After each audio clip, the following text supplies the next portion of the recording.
Welcome to the Last Minute Show.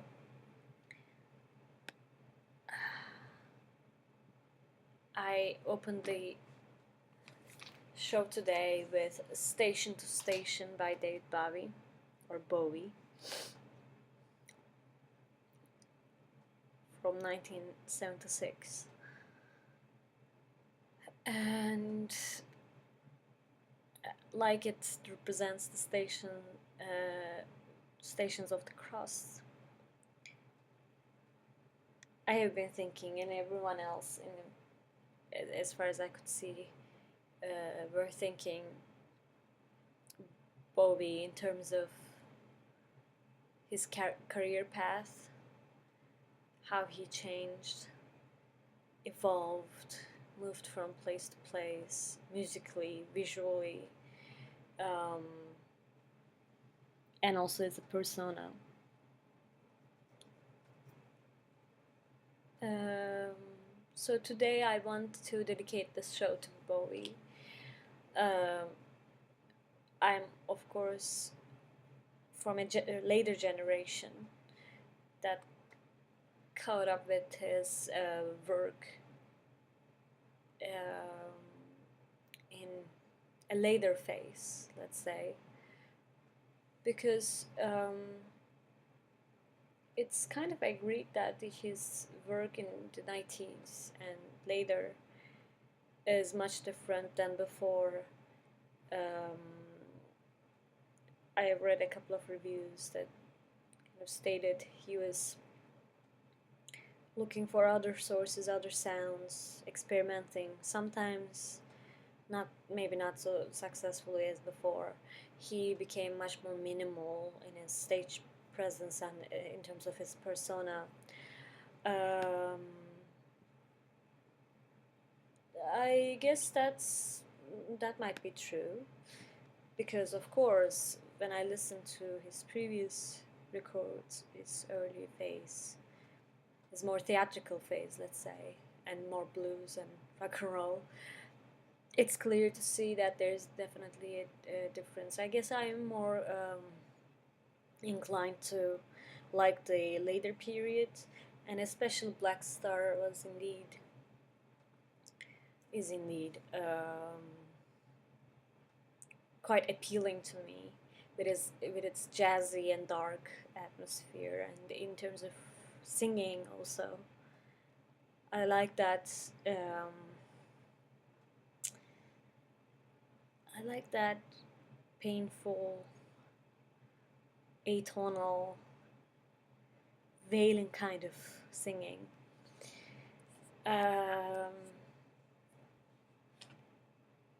But that doesn't matter actually. So when I heard about his death, a friend of mine and we were drinking at a bar that was literally blocks away from his apartment where he died. And we walked there, we left a note. There were only 2 bouquets of roses when we arrived, and a candle. And it was around 4 a.m. in the morning or 5. There was one news station car that has just arrived right after us. And I felt like I actually witnessed what was going on, although I didn't, but it felt very, very direct, very touching, very personal almost. Because also in that day, they died, I saw a matinee show of Lazarus, the theater project that he was kind of collaborating.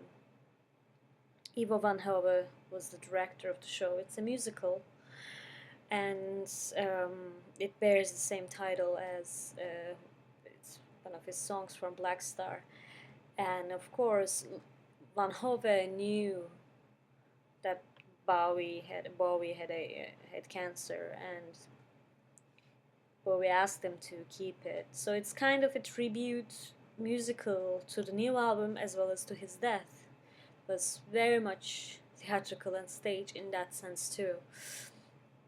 Um, I actually didn't like the musical that much because I felt the actors, which were American actors, their way of singing was very much embedded in American musical style singing, which is, lots of belting voice and um, clear suspension of notes and everything.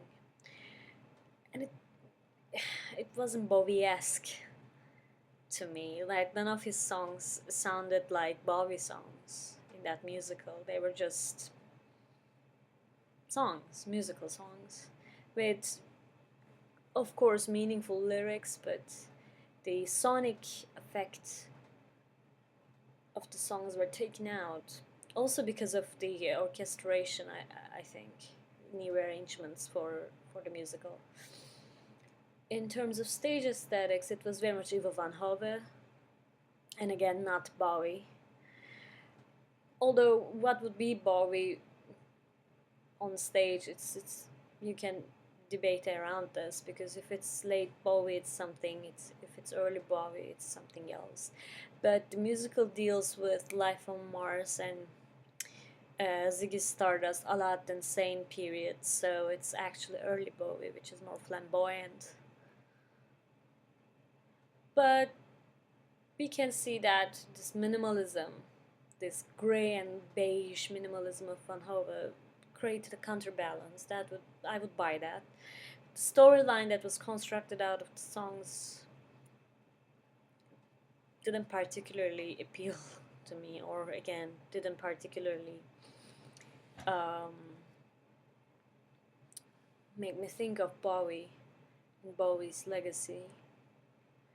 So I have reservations about that musical. It's I read in the internet that Bowie actually collaborated extensively. He went to the rehearsals. He helped in every phase, but I just couldn't see that actually, and it doesn't have that grotesque sense of Black Star album and the videos either. So I'm just not sure what that musical made. Uh, Van Hove used Bowie songs in Angels in America that he did recently. At least I saw it last year. And that worked actually for that uh, theater piece, that play. Bowie songs fit perfectly. So maybe he had this idea of making a Bowie musical or a Bowie play back then. And these two ideas, Bowie's desire to make a musical and also make a closing closing appearance, closing show, they kind of met at a midpoint, and this happened.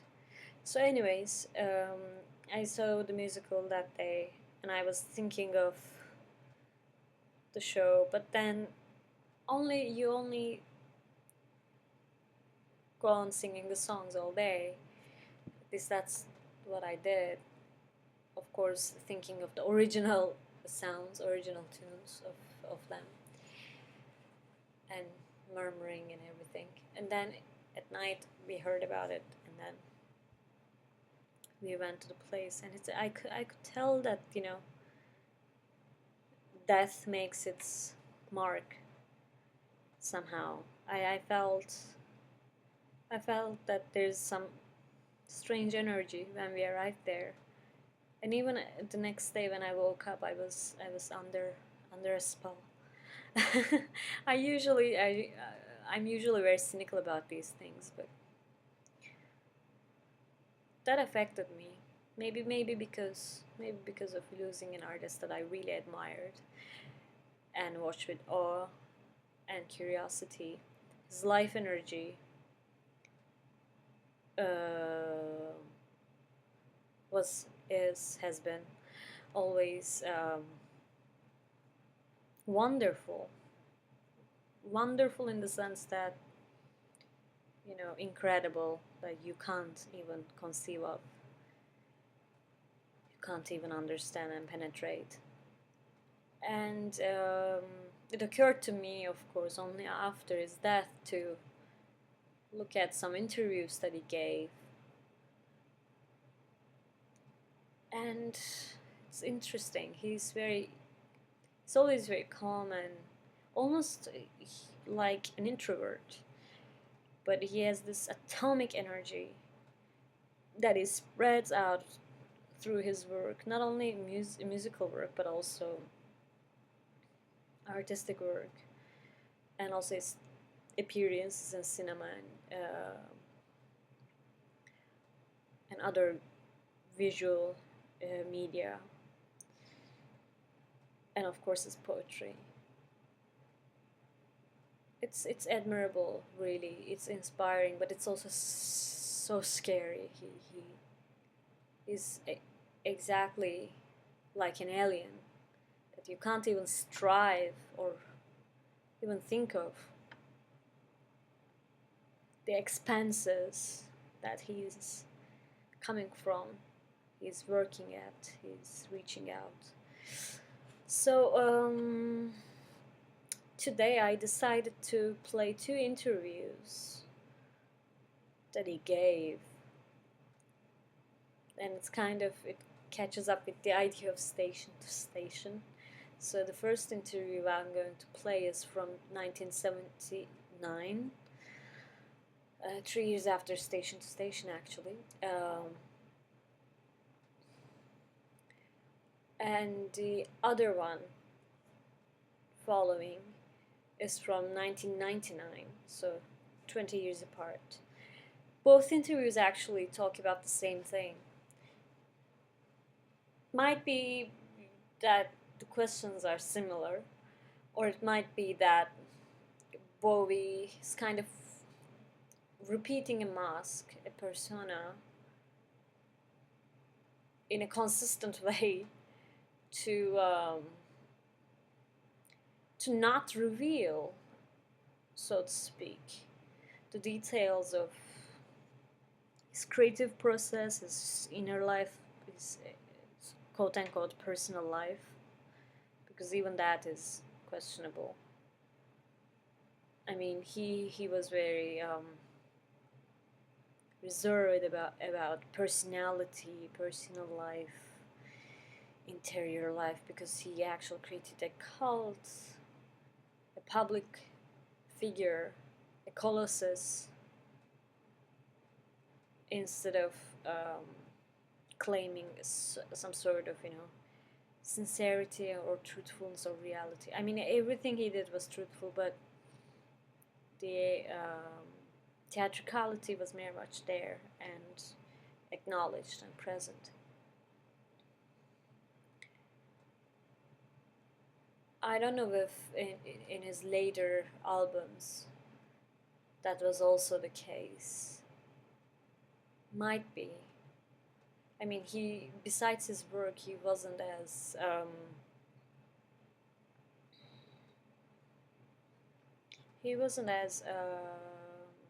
public in a way. He appeared with his work, but not with his life.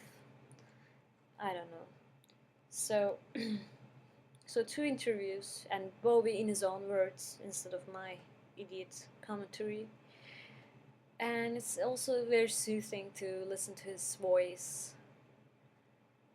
In the first interview, it's amazing. It's a BBC interview, I guess. I'm not sure. Let me check. No, I can't see it, but it's called Thames TV, so it must have something to do with England. And they are basically smoking in the studio. It's hilarious. So that's the first interview with Mavis Nicholson. The second interview is with Jeremy Paxman. That's on BBC. And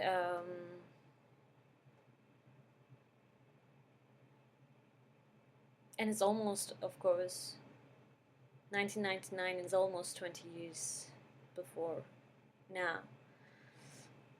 So,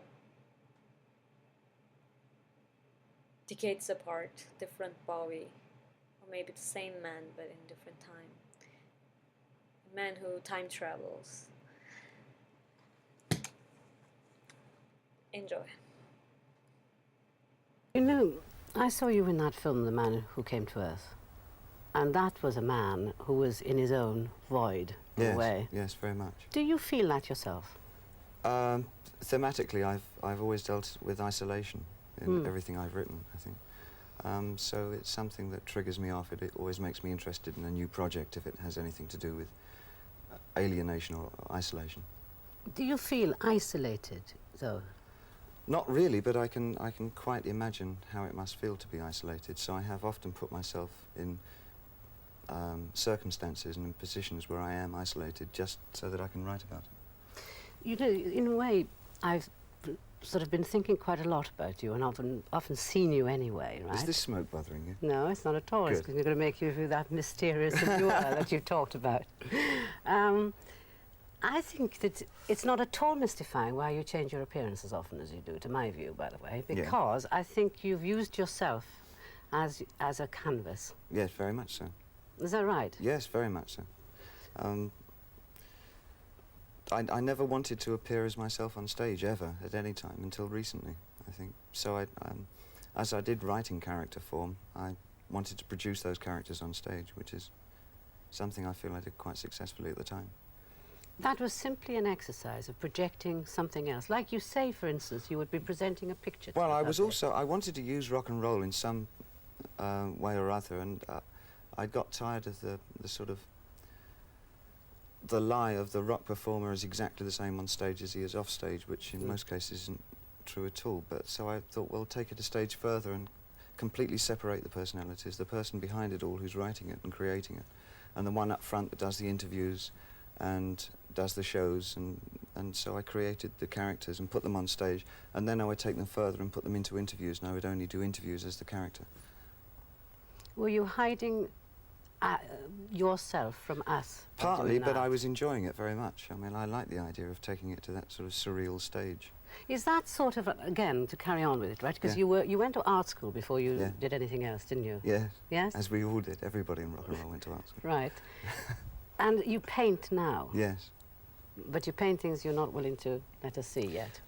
No, I've been offered 2 or 3 showings, but I've accepted 2 of them, and then I broke my word and said I wouldn't show them. I haven't yet backed up the courage. Why not? What do you fear? Well, I know I'm a good writer. I'm not sure about putting my paintings in. They're very personal to me as well.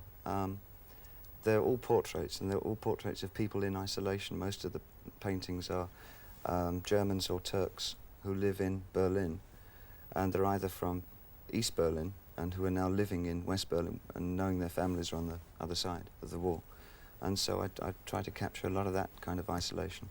And I put a lot of myself into the paintings as well. They're very much part of me. If you're interested in isolation, is it because you think that a person in an isolated state feels greater emotions than they do when they're surrounded by people and things? I think if he is in isolation, instead of receiving the whole world as his home, he tends to create a micro world inside himself. And it's that peculiar part of the human mind that fascinates me about the small universes that can be created inside the mind. Some of them fairly schizophrenic and quite off the wall. Does that mean you have to separate yourself quite a lot from, say, falling in love and getting very involved with a person? Oh no, I think no. I think quite the reverse. For me, I do fall in love quite quickly.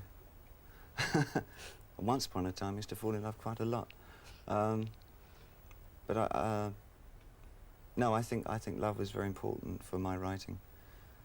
But love, falling in love, is different from then going on to love that person. Yes, it is. Yes. And once you love Extraordinarily somebody a lot, it means that you've got to share your life with them. That's what I No, really... I don't think so. I think you can love somebody from afar. But if you then decided not to love them from afar, is what I mean, you as an artist would have to give up quite a lot of your time to them. Yes, and I can't do that. That's what I was wondering, whether No, you did, no. you did that. No, love can't get quite in my way because I feel I shelter myself from it incredibly. What are you sheltering yourself again? I mean, sorry, From I'm losing that other eye. Right. No, because you lost that's partially that eye. Yeah. Over a fight. Yes. What Over a fight. Yeah, Within a fight. In a fight. And what was the fight about? Over this eye. No, it was. No, it wasn't. He wanted it and I wanted it, but I kept it. Well, that was over. I can't remember it very well. It was over a girl. I can't remember her name. Was it your first love then, David Bowie? No, I wasn't even in love with her, I don't think. And he thought I was, and in a manner of speaking, but I wasn't in love with her. And so he came up and belted me one day. But he and she's you've loved in your time, haven't you? So I've read. Well, I've only heard too, but it was you've been asked the question whether you're bisexual or not. Too many times. Yes, and you've never quite answered it. Oh, I have. I said I was bisexual, that's enough. Does that mean, though, that you really are, or does that mean that you're keeping some kind I've of... answered the question. Right, okay. Right. Can I ask you another question about yourself in isolation, partly? When you're now living in Japan, aren't you? I've just come back from Japan. I don't know where I'm going to next. When you're living in a place, is that because you, again, want to be isolated Yes. in a foreign place? Yes, now, at Yeah. the moment. It wasn't a couple of years ago. I wanted to put myself in dangerous situations, which I did. Put myself in any situation which I feel I can't cope with. Dangerous situations, Yeah. such as what? Can you explain that? Areas where I have to be in sort of social contact with people, which I'm not very good at doing. I put don't quite know myself what in you the- mean in- now. Well, I went to Los Angeles and I lived there for a couple of years, which is a city I really detest. Yeah. So I went to live there among people that I didn't like very much to see what would happen to my writing. And then did you find you did detest the place? Oh, quite twice as much as when I went there. Well, what did you think you were going to detest about it before you got there? And Everything it then found represented. Such as what? I mean, do you dislike America? No, I like the plains of America. I like New Mexico very much, and the Rio de Grande and around that area. But I don't like American cities too much. I like the real cities like Chicago and Detroit. I can't quite see what the difference between Los Angeles Well, would it's be sort of a and- callus. It's it's sort of a blister on the backside of humanity, really. Whereas Detroit has real people energetically trying to survive, but in Los Angeles it's fabrication. In real life, where I deal with fabrication in public, but my real life is not at all fabricated. You know, you said you do want to be in situations which you're frightened of, right? Yes. But how easy is it for you to mix, generally speaking, with people? Because surely you're so famous that people would recognize you straight away, and therefore... No, they don't at all. Really? No, I have no problem with that, really. But then, perhaps, is that because you do go deliberately to a new place? Yes. Yes. That's why I went to Berlin when I left America. I wanted to have another kind of friction, and so I went to Berlin, and I found the friction I wanted. What was that? People living under the impression that everything might collapse very quickly, and people are very serious there and don't care too much for flippancy. It's a very tight life there, surrounded by a wall with machine guns, which is ever coming in on you. The more you live there, the longer you live there, the more it comes in, and the wall by the end feels as though it's right around the apartment or house that you're staying in. When you lived in Germany, did you get involved with people there? I mean, writers and artists? Yes, some of the new wave bands and some of the serious writers there. I quite enjoy them very much. But most of the time I spent on my own. When you went to Japan, which is that's Yeah. where you are now, right? Yeah. What was the... why there next? Well, when I first started trying to bring pantomime into rock and roll, my other influence at the time, apart from German expressionism, was kabuki theatre. So and from kabuki I then got interested in the cultural, religious aspects of Japan. What do you find? And the balance between the heritage of Japan and the modern world that they have, and how they balance it, which is very precarious, to say the least. There's a friction there as well. When you go to a place, I'm not a very good traveller myself. I resist it because if I can't speak the language, I don't feel I'm going to be able to communicate and so forth, and it sort of frightens me. When you go, what's the kind of first thing you get to know about a place in order to make you start to feel a little as if you belong to it? Cafes and bars, I think, and where to buy food. Yeah, right. You paint, and what painter do you think has influenced you? Eric Heckel. You've described yourself as a writer. Yes. What writers have influenced you? William Burroughs. William Burroughs, is he the only? I might change my mind tomorrow, but Yes. if you're asking me immediately, those are the first things that come to mind. Yes. And as a child, who do you think Who influenced me? you? Donald Duck. Was he your favourite character then, was he? I loathed him. He made me learn how to hate. You know, that's very odd. I've always hated Donald Duck. He sends me quite crackers when I hear him. It's very unlikable. Did you dislike Mickey Mouse as much? Yes. Did you like any of the traditional people that you were supposed to like? Like, did you like Winnie the Pooh? No. No. Rupert Bear? No. No, I didn't. Did you have a teddy bear? No, I didn't. I don't think... I can't remember having anything like that at all. No, I never liked children's things very much. I always liked paintings from a very early age. Thank you very, very much indeed for talking to me. It's a pleasure. I thoroughly enjoyed it. Good.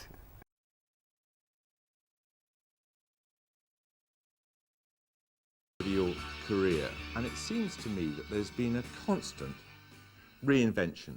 Of sorts, yeah. Why do you do that? I think I was quite happy to buy into the idea of reinvention up until the beginning of the 80s, really. And it came about, I think, more than anything else, that when I was a teenager, I had it in my mind that I would be a creator of musicals. I sincerely wanted to write musicals for the West End and for Broadway, whatever. I didn't see much further than that. As a writer, and I really had the idea in my head that people would do my songs. And I was not a natural performer. I didn't feel at ease on stage, ever. And I had created this one character, Ziggy Stardust, that it seemed that I would be the one that would play him because nobody else was doing my songs, and the chances of my actually getting a musical mounted were very slim. And so I became Ziggy Stardust for that period, whatever. And things sort of led. I liked the idea, and I felt really comfortable going on stage as somebody else. And it seemed a rational decision to keep on doing that. And so I got quite besotted with the idea of just creating character after character. And I think probably there must have been a point in the late 70s, well, I know there was, where I felt that the characters were in fact getting in the way of myself as a writer, and I endeavoured to kind of kill them off and start writing for me as just a singer-songwriter. I'm not sure if I was ever successful in that, because I do take a degree of theatricality when I go on stage all the time. You know, sort of that's how I deal with the stage situation. I'm still not comfortable on stage. But I mean, David Bowie himself is an invention. I mean, do you think of yourself as Bowie or David Jones, the boy from South London? Less and less as Bowie. How are we supposed I don't to even know pronounce how it? to pronounce it anymore. I've lost track. I always thought it was Bowie. I thought, well, it's a Scottish name, must be Bowie. But nobody in Scotland pronounces it like that. They pronounce it Bowie, I think. Now Ziggy played guitar, jamming good with Weir and Gillette, and the spiders from Mars, where they played at left hand. It was some kind of discovery in the 80s, I think, that a lot of what I am is my enthusiasms. That I've always been a very curious and enthusiastic person, again, as from when I was a teenager, and that it really wasn't up to me to try and identify exactly what that meant. I just had to accept that I was a person that had a very short attention span, would move from one thing to another quite rapidly when I got bored with the other. I became comfortable with that and didn't try and identify myself or try and ask myself who I was. The less questioning I did about myself as to who I was, the more comfortable I felt. So now I have absolutely no knowledge of who I am, but I'm extremely happy. But do you find the business of being in the music industry as interesting and attractive as it is? I have nothing to do with the industry. I really have so little to do with it. The hub of my creativity comes from what I do and where I go. I put myself in places, one that maybe I've never been before,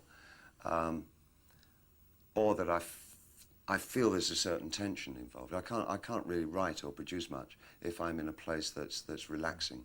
I have to have a set of conflicts going around me, not necessarily of my own doing. I've learned that that is a particularly bad idea. What do you mean? So, well, I don't create my own conflicts in my own life. I think I might have done that to quite an extent when I was younger. Is actually things were going too smoothly, I would be drawn, because being an addictive personality, I would be drawn to create conflicts that would produce the tension necessary to write. Now I find that I can do it by observation more than being deeply involved in a mess to be able to write. Yeah. But the industry side of things, I'm not even sure what that word actually represents to me anymore. I mean, at a personal level, you don't do drugs anymore. No, absolutely not. And you don't drink? I don't drink either, no. Not even a glass of wine or anything? No, it would kill me if I What do you started mean it again. would kill you? I'm an alcoholic, so it would be a kiss of death for me to start drinking again. And my relationships with my friends, my family, everybody around me are so good and have been for so many years now. I wouldn't do anything to destroy that again, you know. It's very hard to have relationships when you're doing drugs and drinking. For me personally, anyway. You become closed off, unreceptive, insensitive, all the dreadful things that you've heard every other pop singer ever say. And I was very lucky that I found my way out of that. It's been good for me. I've reassessed my life any number of times. Put on your red shoes and dance the blues. Dance to the song they're playing on the radio. If you were starting out now, Yeah. Did I read somewhere that you said if you were 19, you wouldn't go into the music business? I think that's probably quite right. I think I'd probably just be a fan and a collector of records. What would you do? I wanted to be a musician because it seemed rebellious, it seemed subversive. It felt like one could affect change to a form. It was very hard to hear music when I was younger, you know. When I was really young, you had to tune into AFN radio to hear the American records. There was no MTV, and it wasn't sort of wall-to-wall blanket music. And so therefore it had a kind of a call to arms kind of feeling to it. Is that this is the thing that will change things. This is a dead, dodgy occupation to have. It's still, produced signs of horror from people if you said, I'm in rock and roll. It was, my goodness. Now it's a career opportunity. And the internet is now, carries the flag of being subversive and possibly rebellious and chaotic, nihilistic and... Oh, yes, it is. Forget about the Microsoft element.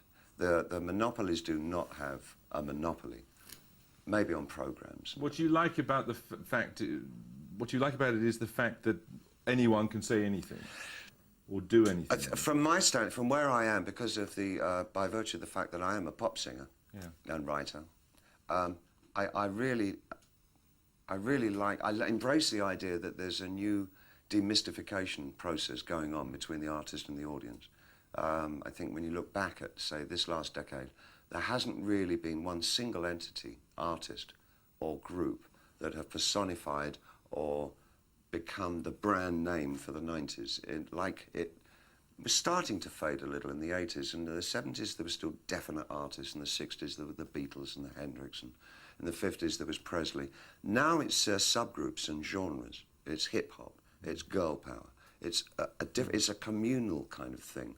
It's about the community. It's becoming more and more about the audience, because the point of having somebody who led the forces has disappeared, because the vocabulary of rock is too well known. It's a currency that is not, it's not devoid of meaning anymore, but it's certainly only a conveyor of information now. It's not a conveyor of rebellion. And the internet has taken on that, as I say. And so I find that a terribly exciting area. So from my standpoint, being an artist, I like to see what the new construction is between artist and audience. There is a breakdown. There's a personified, I think, by the rave culture of the last few years, where the audience is at least as important as whoever is playing at the rave. It's almost like the artist is to accompany the audience and what the audience are doing. And that feeling is very much permeating music and permeating the internet. But what is it specifically about the internet? I mean, anybody can say anything, and it all adds up to what? I mean, it seems to me there's nothing cohesive about it in the way that there was something cohesive about the youth revolution in music. Oh, but absolutely. And because I think that we, at the time, up until at least the mid-70s, really felt that we were still living under the, in the guise of a single and absolute created society, where there were known truths and known lies, and there was no kind of duplicity or pluralism about the things that we believed in. That started to break down rapidly in the 70s, and the idea of a duality in the way that we live. There are always 2, 3, 4, 5 sides to every question. That the singularity disappeared. And that, I believe, has produced such a medium as the internet, which absolutely establishes and shows us that we are living in total fragmentation. You don't think that some of the claims being made for it are hugely exaggerated? I mean, when the telephone was invented, people made amazing claims. I know, the NDs, president, for example. The president at the time, when it was first invented, he was outrageous. He said he foresaw the day in the future when every town in America would have a telephone. Now how dare he claim like that? Absolute bullshit. No, you see, I don't agree. I think the internet, I don't think we've even seen the tip of the iceberg. I think the potential of what the internet is going to do to society, both good and bad, is unimaginable. I think we're actually on the cusp of something exhilarating and terrifying. It's just a tool, though, isn't it? No, it's not. No. No, it's an alien life form. What do you think, I mean, when you think then about the Is future there life of it, on Mars? Yes, it's just landed here. but it's simply a different delivery system there. You're arguing about something more profound. Oh, yeah, I'm talking about the actual context, and the state of content is going to be so different to anything that we can really envisage at the moment, where the interplay between the user and the provider will be so in simpatico. It's going to crush our ideas of what mediums are all about. But it's happening in every form. It's happening in visual art. The breakthroughs at the early part of the century with people like Duchamp, who were so prescient in what they were doing and putting down. The idea that the piece of work is not finished until the audience come to it and add their own interpretation, and what the piece of art is about is the grey space in the middle. That grey space in the middle is what the 21st century is going to be about. A whisper of hope that seems to fade. Maybe I'm gone right out of my time, breaking my life in two. Bowie bonds are one of the things you're best known for. Yeah. You were supposed to raise 30 million by selling. Yes, it did. Rights to your future earnings on your back catalogue. catalogue. Yeah. Yeah. Doesn't there come a point at which there's no point in earning any more money? Do you know how expensive it is to get involved in the internet? I think that I probably, the majority of the money that I make I plough back into some new project or other. I also, of course, being working class, always feel that there's never enough to leave my family. So there's a kind of a survival instinct that, okay, I could definitely, that's going to be fine. I can leave that to all the kids, future and past, and everybody will be okay. However, I would love to start a new internet company as well, so I'll need a bit more for that. So you kind of get a bit, you just keep ploughing it back in. I'm not a buyer of things. I think the only thing that I buy, addictively and obsessively probably, is art, you know. I'm not really a house man or a car man. The only nice car I've ever bought for myself was a 1967 E-Type, 1.5, which is quite, I would get the half. And I don't have things. I don't have a plane. I don't have I haven't got very much, Jeremy. I'm not a buyer of stuff. I much rather, I do tend to regard money as the oil to get other things going. I feel more comfortable with it like that. Do you have any desire to come back here? I'd love to come back here, and I will. We haven't decided when it'll be, but that's an absolute given. There's a few other things I want to get accomplished over the next, I'd say 2 years, that may be quite surprising to people. What do you make of Cool Britannia? Oh, lumpen. It's so cliched and silly and ineffective, I think. I don't think it's really changed. I think it might have, I think it's helped the media get some handle on how to describe these times, but I don't think anybody else anywhere believes it, you know. There's good and bad in everything that we do. We're brilliant architects, got some wonderful artists, visual artists, and some rubbish artists as well. Music, we've always been good at music. We're not truly a rock nation. Everything that we do in rock and roll has a sense of irony attached to it. We know that we're not the Americans. We know it didn't spring from our souls. And so as the British always do, they try and do something with it to make them feel smug. And that's what we're good at doing. But when you see politicians embracing rock stars, I mean, personally, I start reaching for my revolver then. Or at least I wear a pair of women's high heels when I meet our Prime Minister. I do my bit still. He didn't even notice, you know. What, this was Tony Blair? He didn't notice you were wearing women's high... women's stiletto shoes and a nice suit and tie. That's the last time I wore a tie, I think. No, it wasn't. No, I wore a vicar's dog collar. Nice black suit, black shirt with a dog collar and a pair of women's high heels. And he didn't bat an eyelid. Thank you very much.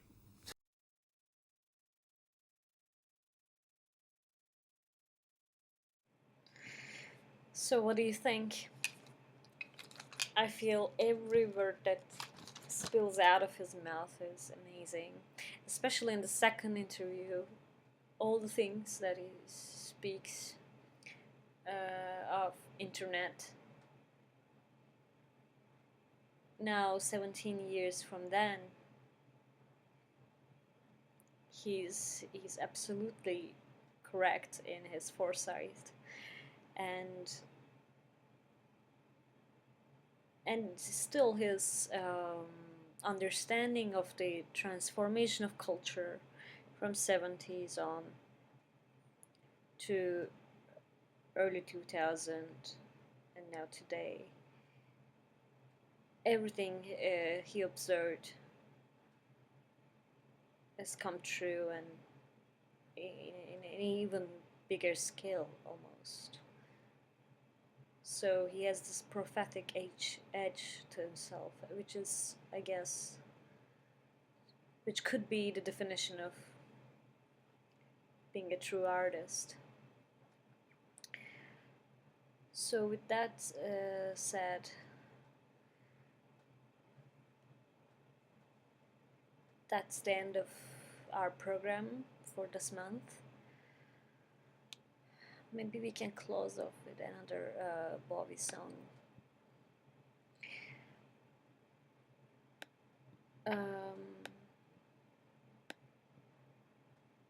was interesting that he talked about theater in his first interview very, very extensively again. So it's almost like we have lost a theater person too.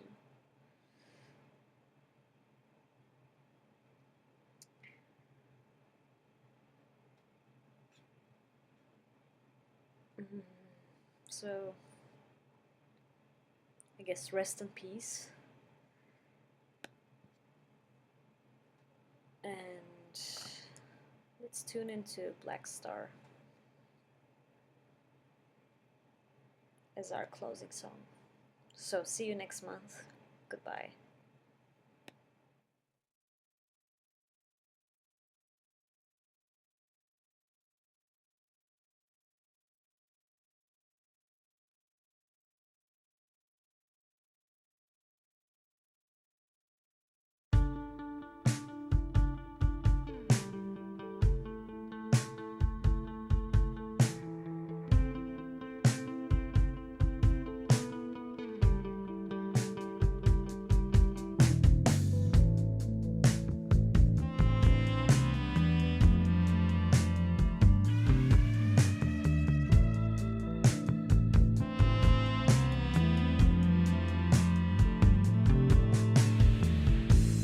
Look up here, I'm in heaven.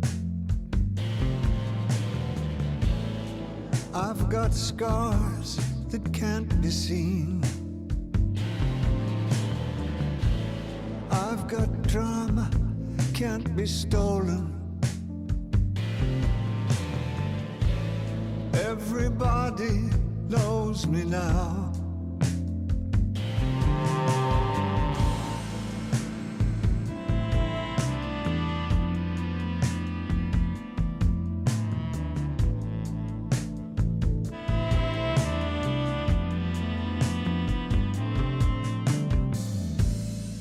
Look up here, man, I'm in danger. I've got nothing left to lose. I'm so high it makes my brain whirl. Drop my cell phone down below.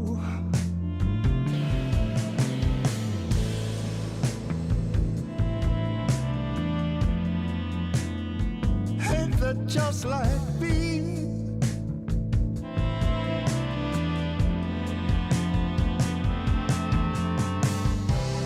By the time I got to New York,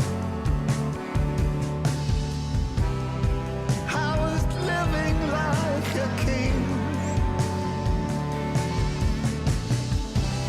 Then I used up all my money. I was looking for your ass. This way or no way.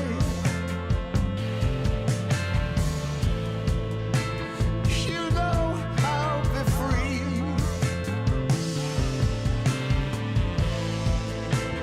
Just like that bluebird. Now ain't that just like me?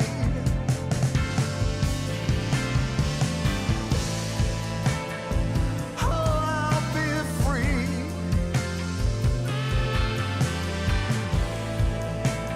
Just like that bluebird. Oh, I'll be free. Ain't that just like